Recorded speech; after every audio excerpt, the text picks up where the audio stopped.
Local programming on KRWG Public Media made possible in part by viewers like you. Thank you.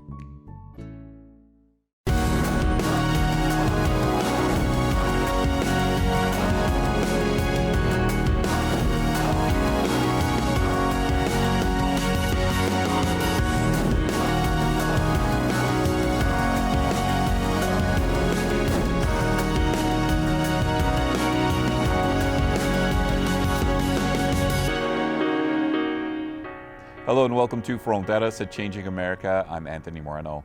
On the program today, we take a look back at this year's 60-day legislative session. Joining us is Fred Nathan, who is founder and executive director of Think New Mexico. Fred, thank you so much for taking the time to talk with us. Anthony, thanks for having me back. Let's start off by having you share a little bit about your organization and its mission. Well, Think New Mexico is a results-oriented think tank serving New Mexicans. We're a little bit different than most think tanks that your viewers may be aware of, in that most think tanks are either way over on the left or way over on the right. We just believe in a state like New Mexico that's 49th or 50th in too many of these national rankings, that the focus ought to be on solutions rather than political ideology. So we have a board of Democrats, Republicans, and independents. We're best known for a law to make full-day kindergarten accessible to every child in the state, and another law to repeal the tax on groceries. Education, a big issue in New Mexico. Your organization was behind a few bills, quite a few bills actually dealing with education. Let's start off with a bill, House Bill 130, that was actually signed by the governor already. Can you share with us about House Bill 130 and what it aims to do? Yeah, so Anthony, one of the reforms that has been proven to be the most effective all across the country is optimizing the time for learning.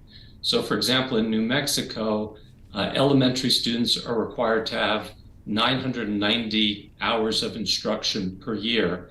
That equates to about 5.5 hours over a 180-day school year. But under current law, time for professional development for teachers, parent-teacher conferences comes out of that. So elementary students have been getting less, about 5 hours a day. Under this bill, they'll get closer to 6 hours. And that additional hour can be used for focusing on literacy or math or some hybrid of both. And it allows flexibility for the schools to decide how to use that additional instructional time. And that's really what's proven to move the needle the most for academic outcomes, is maximizing or optimizing the time for teaching and learning. What was really behind the thinking behind this bill about why you felt this was needed in New Mexico? Well, again, we just didn't feel that the amount of time that was devoted to teaching and learning every day was sufficient. And that's reflected in some of our poor scores for reading at grade level, math at grade level.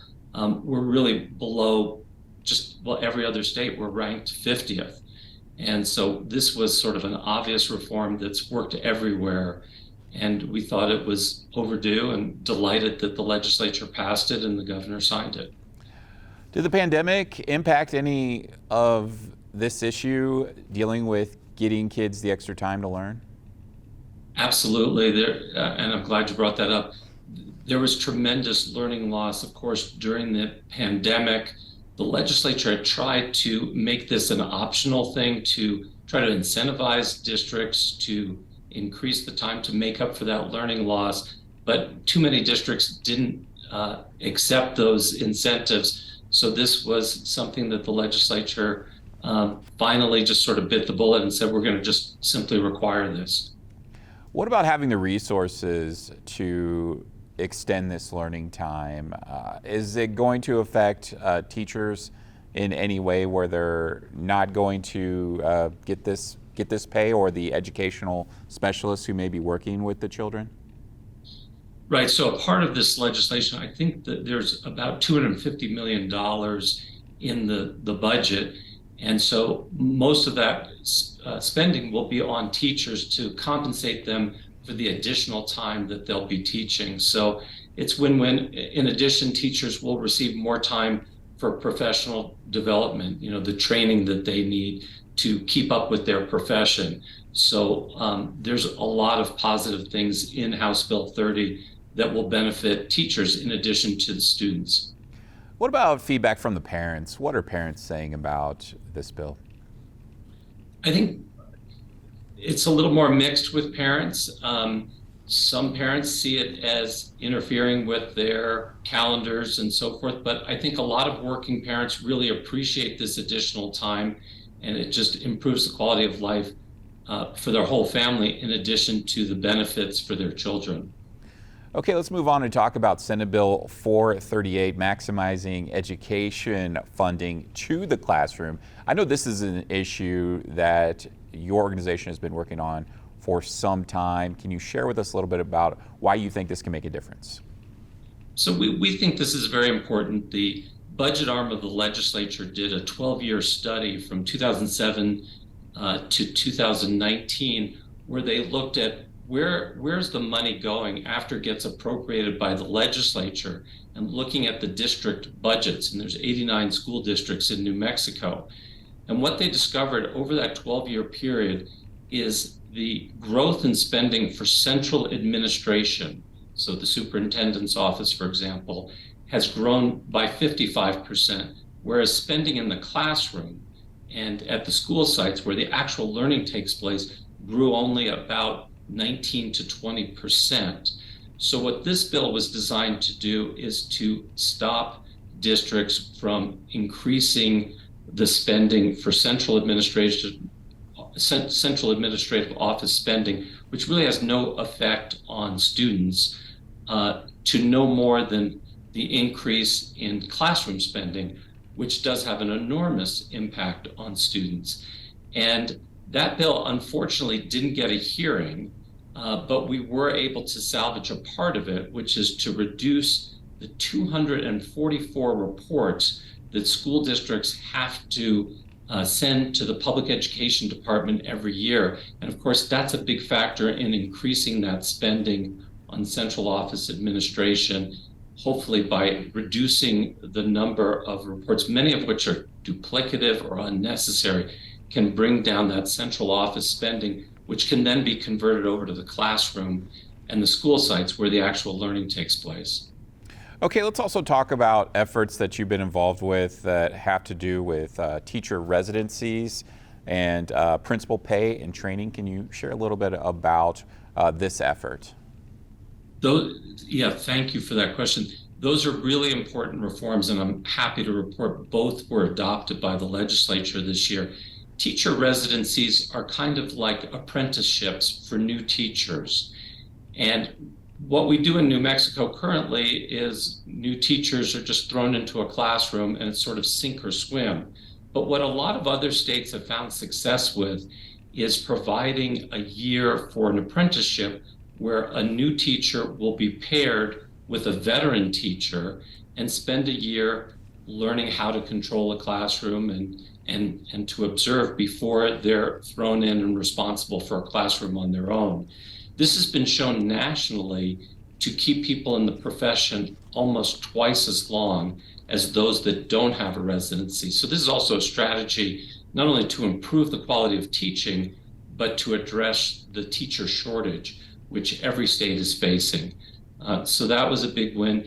And then another thing that we discovered in the course of our research, just looking at pay scales, is that principals are really underpaid in New Mexico relative to others in the education ecosystem, such as Tier 3 teachers who are the most advanced, or central office administrators. And we have tremendous turnover among the 800 or so principals in New Mexico. And we think one of the reasons is that they have been historically underpaid relative to others. So we were delighted that the legislature tweaked the formula for determining pay for teachers to get it more in line with the enormous responsibilities that teachers have, the principals have. Now, larger school districts, larger communities and the school districts in those communities may have more resources compared to rural communities. How do you think efforts like this can really address every school district in the state, rural and those located in larger communities? Well, because of the funding formula, I guess I disagree a little bit with that question, Anthony, because the funding formula is designed to sort of equalize funding among districts. So I think rural and urban districts now have, I think, adequate funding to do things like teacher residencies and enhancing the pay for principals. Okay. I want to move on and talk about efforts that your organization has been involved with that has to do with revising the high school requirements. Can you share with us a little bit about the efforts that you all have been pushing for with this? Yeah, so there was a terrific study that was done a number of years ago by the Gates Foundation. You know, a lot of people have different theories about why kids drop out, and the Gates Foundation did a very simple thing. They asked the dropouts, so they polled dropouts all across the country. And the two things that popped out from that were, number one, a lot of kids feel like what they're learning in high school really isn't relevant to their lives. And the second thing is they didn't feel that they were always challenged. You know, a lot of people assume that people drop out because they just can't do the work. In many cases, it's the brightest kids who are dropping out because it's just boring. So we were advocating for tweaking or changing our high school curriculum to make it more relevant. And an example of that would be adding financial literacy as a high school graduation requirement. And we were able to make progress there so that financial literacy is now going to be embedded. Every child in New Mexico, every high school student will have access to the basic concepts of budgeting, banking, investing, how credit works. So that I think is a win and will make our curriculum a little bit more relevant. In terms of the rigor, I'm not convinced that what happened this session really was positive. The legislature reduced the number of credits from 24 to 22. We argued unsuccessfully against that. On the other hand, the legislature will make 2 of those 22 credits something that every local district can decide on, so that there's some diversity among districts. You know, in rural districts, they might want to emphasize different courses than maybe urban districts.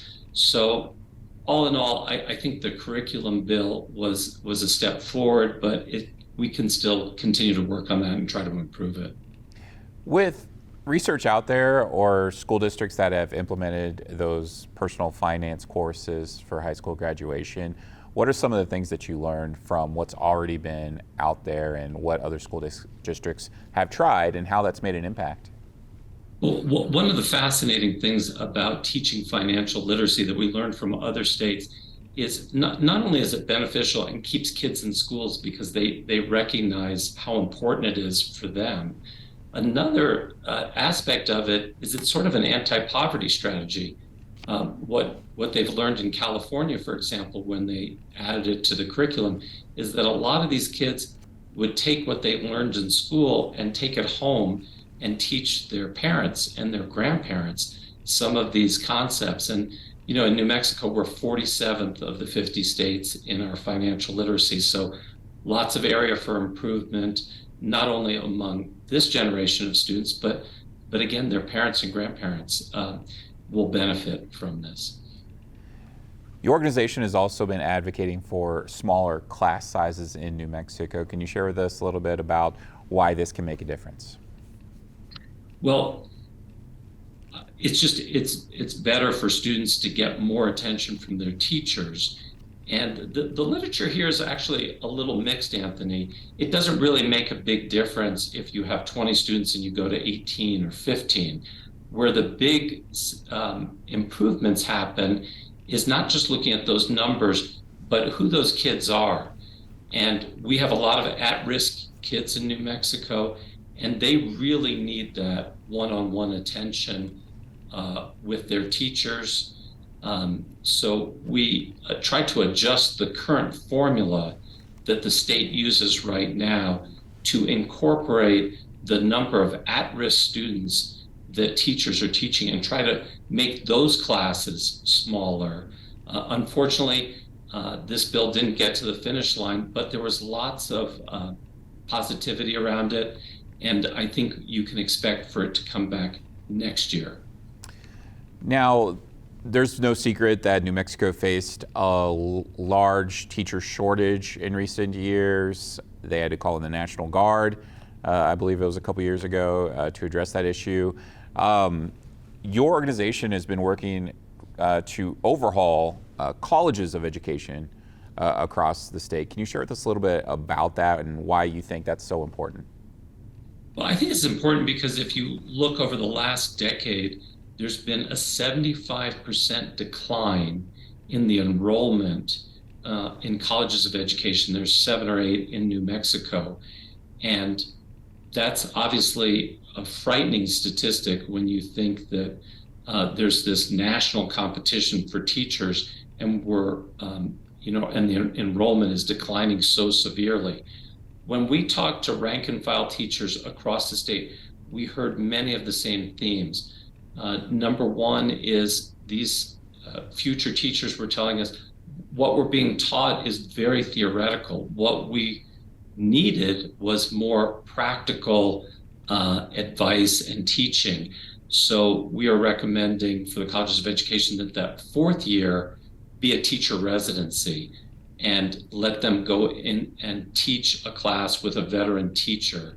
And when we broached that idea to many current teachers, they said, I wish I had had that when I was at a college of education. So we think that's something that can reverse that decline.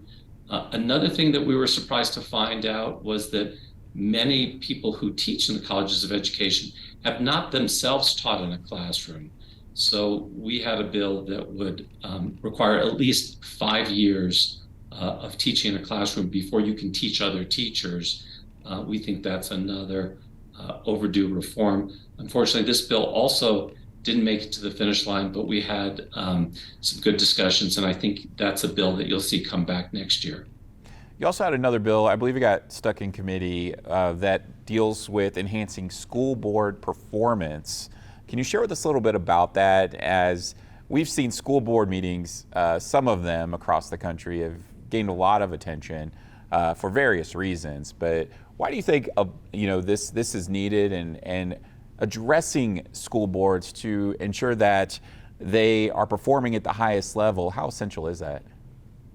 It's absolutely essential, and I think it's an overlooked area for reform. So when we looked into the training that school board members receive, we were surprised that it's only 5 hours, and most of it tends to be about legal issues, which may be because the conference that the New Mexico School Boards puts on every year is sponsored by law firms that represent school boards, and they're the speakers.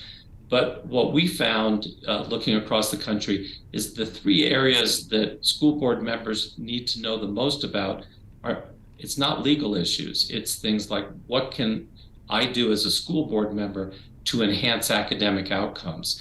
In North Dakota, that's all the training is focused on that issue. Another issue that I think school board members in New Mexico need is tutoring in how to read a school district budget and the kinds of questions you should be asking. For example, does this budget grow spending faster for the classroom than for the central administrative office? A third area is governance. And this is just a really disturbing statistic. The average tenure of a superintendent in New Mexico, so there are 89 of them, is less than 2 years. So there's enormous amount of instability at the top of our school systems. And partly that's because the new school board members really don't receive training in what they can do to support their superintendent and also how to supervise them properly and what their roles and responsibilities are.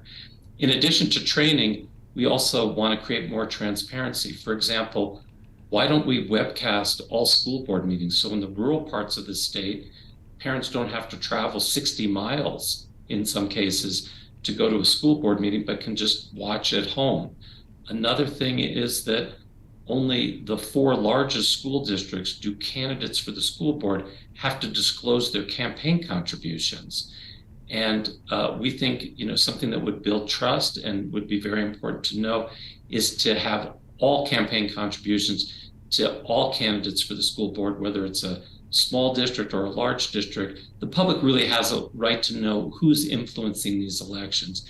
And then the final part of the bill had to do with nepotism, which has been sort of a problem in many school districts across the state.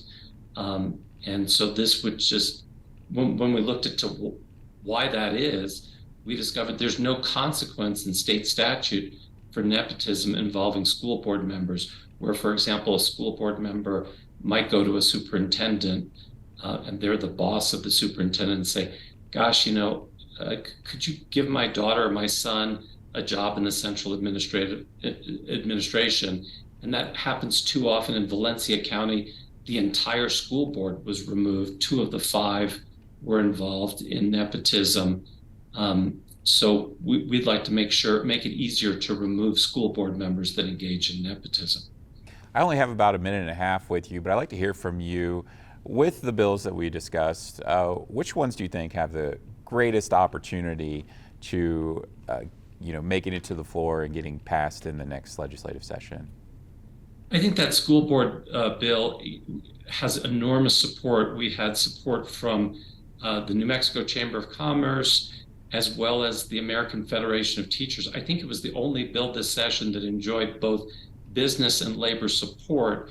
Also Common Cause, League of Women Voters, Foundation for Open Government were all supporting this bill. The only real opponent was the New Mexico School Board Association, which was stridently opposed to having their members having to disclose their contributions. And they also opposed the consequence of removing school board members for engaging in nepotism. We hope to talk to them during the interim. We tried to bring them around during the session. We didn't succeed, but I'm thinking in the interim, we might be able to make some more progress and get that bill passed next year. Fred Nathan is founder and executive director of Think New Mexico. Fred, thank you so much for taking the time to talk with us on the program. Anthony, thank you for having me. I really appreciate it.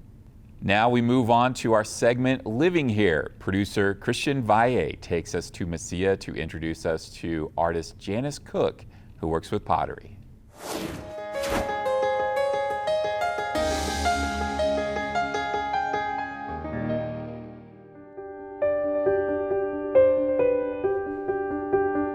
I love to throw, and I love to think about how the clay is going to travel through the processes to get to the same place. I don't mind making bowl after bowl after bowl, and I enjoy the fact that sometimes it's like really different.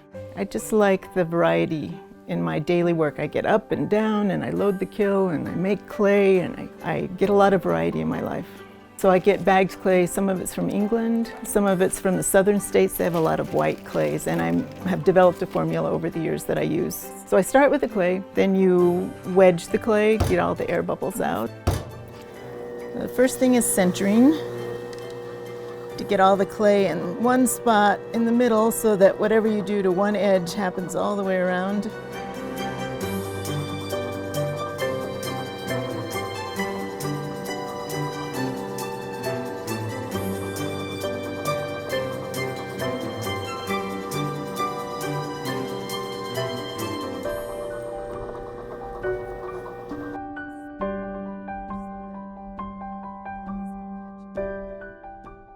And the next day, I work on the foot.